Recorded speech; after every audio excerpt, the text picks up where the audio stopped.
आइए सुनते हैं कार्तिक मास कृष्ण पक्ष की रमा एकादशी व्रत की कथा। जो भी भक्त सच्ची श्रद्धा के साथ नियम और निष्ठा के साथ कार्तिक मास की रमा एकादशी का व्रत धारण करते हैं, इस दिन भगवान विष्णु माता लक्ष्मी एकादशी की पूजा करते हैं, तो इस व्रत के प्रभाव से व्यक्ति के सभी प्रकार के पाप और ताप नष्ट होते हैं। इसके प्रभाव से धन धान्य की प्राप्ति होती है तथा यह व्रत ब्रह्म हत्या, गौ हत्या आदि सभी के पापों को नष्ट करने वाली है। तो आइए सुनते हैं रमा एकादशी व्रत की कथा। तो प्रेम से बोलिए भगवान विष्णु की जय, माता लक्ष्मी मैया की जय, एकादशी माता की जय। कथा के अनुसार एक बार महाराज युधिष्ठिर ने भगवान श्री कृष्ण से कहा कि हे प्रभु, अब आप कृपा करके कार्तिक मास के कृष्ण पक्ष की एकादशी के महत्तम का वर्णन कीजिए। पांडुनंदन की ऐसी वाणी को सुनकर भगवान श्री कृष्ण ने कहा कि हे राजन, कार्तिक मास के कृष्ण पक्ष की एकादशी का नाम रमा एकादशी है। यह एकादशी अतुल एवं अच्छे फल को देने वाली है। इसका एक सुंदर और प्रत्यक्ष उपाख्यान मैं तुम्हें सुनाता हूँ, सो तुम सुनो। प्राचीन काल में मुजुकुंद नाम का एक महान धर्मात्मा और प्रतापी राजा था। यम, कुबेर और इंद्र, वरुण आदि उसके मित्र थे। वह अपनी प्रजा का पालन न्याय और धर्म के साथ किया करता था। उसके राज्य में पशु, पक्षी, कुत्ते, बिल्ली आदि घोड़े तक व्रत किया करते थे। उसकी परम रूपवती कन्या थी जिसका नाम चंद्रभागा था। उसका विवाह महाराज चंद्रसेन के लड़के के साथ हुआ था। देव संयोग से एक बार वह एकादशी के समय में अपनी ससुराल आया। वह अत्यंत सुकुमार था, भूख को जरा भी बर्दाश्त नहीं कर सकता था। अस्तु चंद्रभागा सोचने लगी कि शोभन अत्यंत ही दुर्बल एवं उपवास के अयोग्य है, तो इसका क्या प्रबंध करना चाहिए। यही बात शोभन ने अपनी पत्नी से कहा कि प्यारी, मैं तो भूखा रह ही नहीं सकता, फिर मेरे लिए क्या होगा। चंद्रभागा ने कहा कि हे प्राणनाथ, यही चिंता मुझे भी हो रही है, क्योंकि यहाँ पर तो कुत्ते, बिल्ली, हाथी, घोड़े तक खाना नहीं पाते हैं, तब मनुष्य का क्या कहना।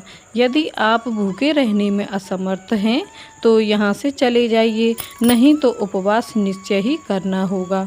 चंद्रभागा के ऐसे वचन को सुनकर शोभन ने कहा, फिर क्या किया जाएगा, मैं भी व्रत करूँगा। इसी निश्चय के अनुसार शोभन को मजबूरन उपवास करना पड़ा।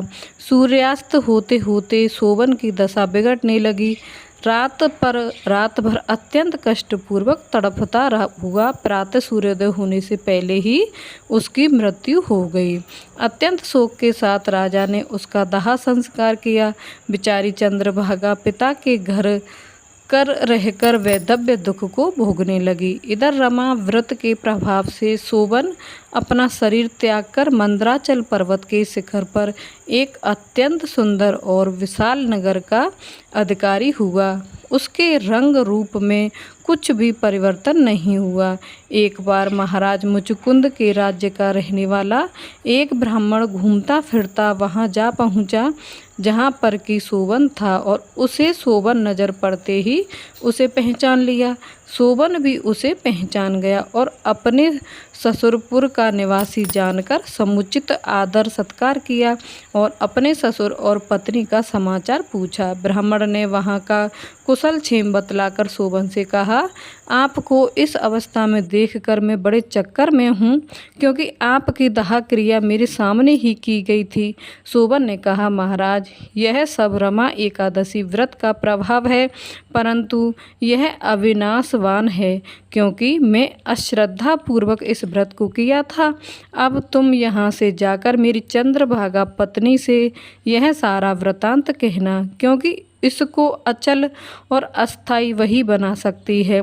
शोभन के ऐसे वचन को सुनकर उस ब्राह्मण ने अपने राजा के यहाँ जाकर राजपुत्री से यह सारा वृतांत कह सुनाया। राजकन्या ने सारी कथा सुनकर ब्राह्मण से कहा, तुमने जो कुछ कहा क्या वह सत्य है।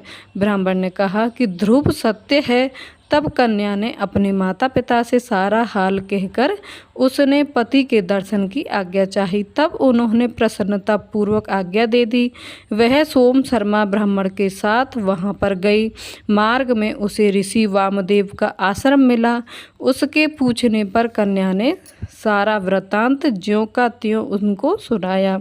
तब महर्षि ने प्रसन्नता पूर्वक वेद मंत्रों द्वारा उनका अभिषेक किया। उन वेद मंत्रों के प्रभाव से वह अति दिव्य स्वरूप वाली हो गई और अपने पति के पास पहुंची। शोभन ने अपनी स्त्री का समुचित आदर सत्कार किया और उसको अपने सिंहासन पर वाम भाग में स्थापित किया। तब चंद्रभागा अत्यंत प्रसन्न होकर कहने लगी कि हे प्राणनाथ, मैं अपने पिता के घर रहकर अर्जित किए हुए पुण्यों के प्रभाव से आपके इस राज्य को अटल और अचल बनाती हूँ, क्योंकि अपने बाल्यकाल से ही एकादशी व्रत को श्रद्धा पूर्वक मैं कर रही हूँ। हे राजन, इस प्रकार इस रमा एकादशी व्रत के पुण्य फल द्वारा चंद्रभागा विधवा से साधवा हो राज्य सुख भोग करने लगी। इस रमा एकादशी के महात्म्य को कहने और सुनने वाला अवश्य ही अपने सब पापों को नष्ट कर यहाँ के सब सुखों को भोग कर अंत में विष्णु लोक को प्राप्त करता है। तो बोलिए प्रेम से भगवान विष्णु की जय, लक्ष्मी माता की जय, एकादशी महारानी की जय। तो यह थी एकादशी व्रत की कथा। व्रत की कथा सुनने के बाद ही व्रत का पूरा फल मिलता है। तो कमेंट में राधे राधे अवश्य लिखना। और अभी तक आपने चैनल को सब्सक्राइब नहीं किया, चैनल पर पहली बार आए हैं तो चैनल को सब्सक्राइब अवश्य कर लेना और बेल आइकन प्रेस कर लेना, ताकि हम महिलाएं घर में पूजा पाठ व्रत कथा कैसे करती हैं ये सारी जानकारी आपको सबसे पहले मेरे चैनल पर मिल सके। तो मिलती हूँ नेक्स्ट वीडियो में, तब तक के लिए राधे राधे, जय श्री कृष्ण।